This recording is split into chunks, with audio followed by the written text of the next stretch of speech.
Hello and welcome to the first ever in-person episode of Gali to Gali. I'm Zahid and I've got Moin here with me. And as you can see in typical Gali to Gali fashion, I'm here sporting the Pakistan look. And Moin, typical, although it's a weekend, is sporting his office look. Well, I have to say I didn't get the memo, Zahid. I would happily have brought my Pakistan jersey, but unfortunately, I think you did this deliberately. Or did you decide to not wear it after watching Pakistan concede 350 runs against New Zealand? Yes, that could perhaps have something to do with it. I mean, it was something else altogether, right? I mean, it's like watching the first half, and you're on cloud nine, thinking we finally got a chance here, and then trust our bowlers to sort of bring us back down to earth again. Yeah, typical Pakistan performance. So what we're going to do in this episode is we're going to go through the previews of the Cricket World Cup. We're going to go in order of Pakistan's fixtures. So we'll start with Netherlands and Sri Lanka. Not going into a lot of technical detail, but just what we think is going to happen, what strategies the opposition should apply against Pakistan, and what Pakistan can do against them. Before that, we should just touch a little bit on the fantastic game that Pakistan had against New Zealand. What a fantastic bowling performance, giving New Zealand batsmen a false sense of security about how good they are, and inspiring confidence in the Pakistan bowlers. Moin, what do you think? The one thing I'll say is Pakistan have had a horrid record in warm-ups just generally, right? The only time we won our warm-ups against strong teams was in 2007 when we beat South Africa in the warm-up match, I think. And we all know what happened in '07. So I won't read too much into it. However, just a thought that came to my mind. What is the purpose of warm-ups? Let me ask you. To practice and test your bench strength, test everyone, get some match practice, and see how good or bad you are, and get the out of form players into form. And who is the out of the out of form player who isn't quite in form and needs to get in form? Who is everyone talking about? Babar Azam and Mohammad Rizwan, of course. That's clearly not the right answer. I think you know who I'm talking about. And that one guy, Shadab Khan, is nowhere to be seen with the ball in hand. I mean, it is ridiculous. Everybody was looking forward to the warm-ups as the last chance Shadab has to really get his form back before game one, right? And you have him bat a few balls, but not bowl. Sorry, maybe I'm being harsh, but I probably missed something. I don't understand what's happening. A similar logic for Fakhar Zaman, but I guess the fact is that they've just discarded him and they don't think he's going to be a part of the team anyway. Fakhar Zaman, I think Imam ul Haq has really made things tough. I think they were going to split the two openers for both warm-up games. And unfortunately, what's happened is Imam was the one that struggled. Although I thought Abdullah Shafiq was quite disappointing also. On a really flat wicket, he looked really nervous. The one sympathy I have with him is he knows he's more nervous than the others because he knows that he has bigger shoes to fill, right? Because Fakhar Zaman until then was an absolute certainty in the team, right? He's a number 10, he's in the top 10 ODI rankings, due to his historical performances. Whereas the number 4 position and number 5 position was a little more vacant, right? It was still, a gap there. So I think Abdullah Shafiq feels that pressure. I think in the next warm-up, they'll have no choice but to play all three, just to give everyone a run. And I hope they play Osama again. I thought he did pretty well. And they play Shadab. They bowl Shadab instead of Nawaz. Because Nawaz, neither does he stop the runs, neither does he take wickets. You've supported Shadab for however many years since 2017. Now you have to back him, and this is his last chance saloon. I think it's left Pakistan with more questions than answers. But when's Pakistan cricket been any different? So let's see how it pans out. Still one more game to go against Australia. You never know. I mean, Pakistan lost to Afghanistan in the 2019 warm-up. So, it didn't turn out very well in the end. But I don't want to talk about that World Cup. But yes, 2021 also, T20, we lost to South Africa in the warm-up. So we lost the India warm-up in 2009 and we won against India in 2012. We all know how those went out. So they mean nothing. I don't even think they wanted to win until the end. They wanted everyone. They wanted to just test as many people as they could. It's a funny thing, right? If you had said before the World Cup, one of your top 3 bowlers would not bowl, would be injured, who would you pick? It's a tough question, but who would you pick? I'd probably pick Haris out of the 3. It's interesting you say that, but Haris Rauf up until then was actually one of the best bowlers. He had that extra pace. He was really good at first change. He was a wicket taker. He always used to get a wicket off his first over, first 2 overs, right? So interestingly, I would have had to go, unfortunately, with Naseem Shah, even though he's brilliant. I just felt if you look at the wickets column, Haris was just giving you that Naseem wasn't. So I would have gone there, but now I'm not so sure. But I think it's the new ball skill that only Naseem has. Hassan Ali got lucky with a wicket, but I'm not sure he didn't really bowl that well. Wasim Jr., I don't know what he's doing. But anyways, look, it's a warm up. Let's not delve too much on it. But speaking of warm ups, Pakistan have a so-called nice little start in the World Cup against the Netherlands. Yeah, now, back, if you roll back 4 years, 2019, every Pakistani, including myself, was lamenting at how New Zealand had the easiest path to the semi-finals because they had all the easy games at the start, and it allowed them to ease into the tournament, and then the big games came. Pakistan had it the other way around. I think this is a blessing in disguise for Pakistan. I think it's a nice way for them to start. Netherlands isn't going to be the easiest team to beat because I think minnows today are not what they were, 10, 15 years ago.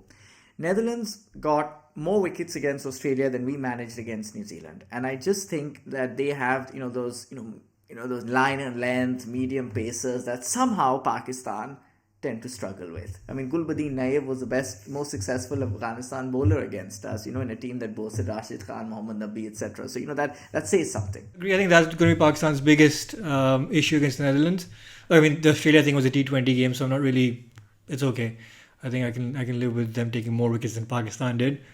But the issue is going to be, especially if you have a top four of Imam, Shafiq, Babar and Rizwan, they're at least two of those four are in good form, but they don't take the game by the scruff of the neck type of players, right? So they'll try to ease themselves in, and that's where the Netherlands can really capitalize. They can keep Pakistan to 4.5, 5 and over, and on these flat pitches, you never know. They can Pakistan score 250, 260, Netherlands can chase it down. And I actually think that's where we lost this warm up, right?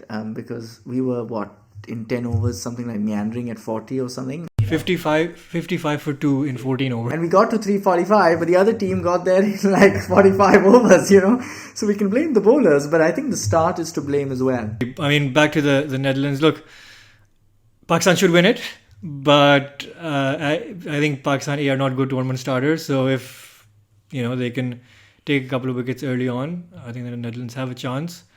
But my prediction for the match is that Pakistan will win. What do you think, Wayne? And also, I think it would be good to just, as we go along in this preview, what we think each team is going to do in the World Cup. Where do you think the Netherlands will finish? Yeah, I mean, look, I know. Sorry to all die-hard Dutch fans out there. I mean, Netherlands is my second favorite team after last year's T20 World Cup when they did us a favor. But unfortunately, we're not going to be very scientific here. Just really hope that Pakistan come out on top. They should win. They're a better team. If they even perform to, let's say, half or not half, maybe 3/4 of their potential, they should edge out Netherlands, right? I think more importantly is the next game against Sri Lanka. And just to answer your question, I think unfortunately, as much as I love Netherlands, I don't see them finishing higher than bottom. But moving on to what is potentially a more banana skin fixture for Pakistan. Sri Lanka. Pakistan has a good tournament record against Sri Lanka, except for the Asia Cup.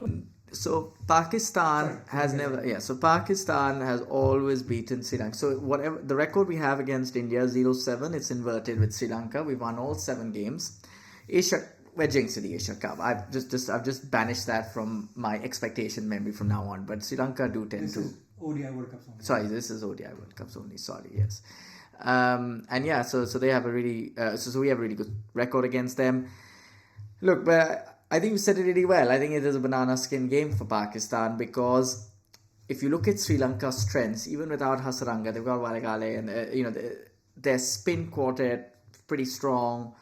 Their pacers are also decently good, and what they do really well in every tournament is they get the basics right, right? The fielding is really good. The strike rotation is really good. And it actually makes us look a bit amateurish against them when they get it right, right? And I just fear, and this is why Sri Lanka always tend to beat us in big games outside the World Cup from time to time because of their really good fielding and their really good sort of, like basic, cricketing skills. Yeah, I completely agree, and that's especially in Indian conditions on a flat pitch, as we saw in the Asia Cup. Our bowling looked so amateur, and if that top orders, if the likes of Pereira or Nissanka, they get going, or Mendes, they get going, they post a good total, and we know how Pakistan is against left arm spin.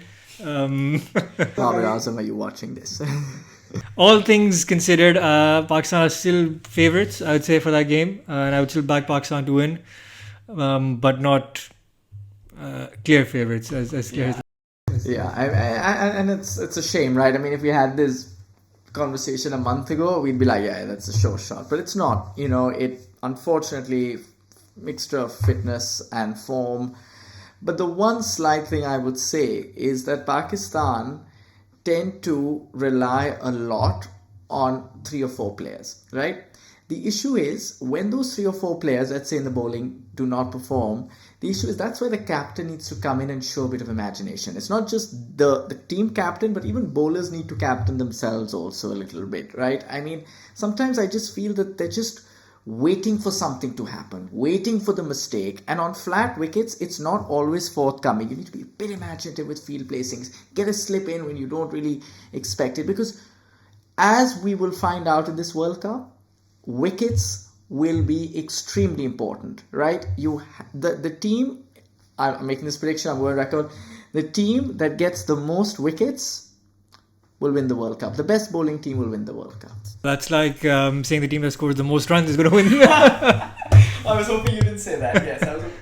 Great insights. But all in all, I think Sri Lanka they've got a pretty decent team. Saranga is a big miss. If he was available, I would have actually put them in the top 4 ahead of Pakistan. Just because Pakistan have too many questions rather than answers.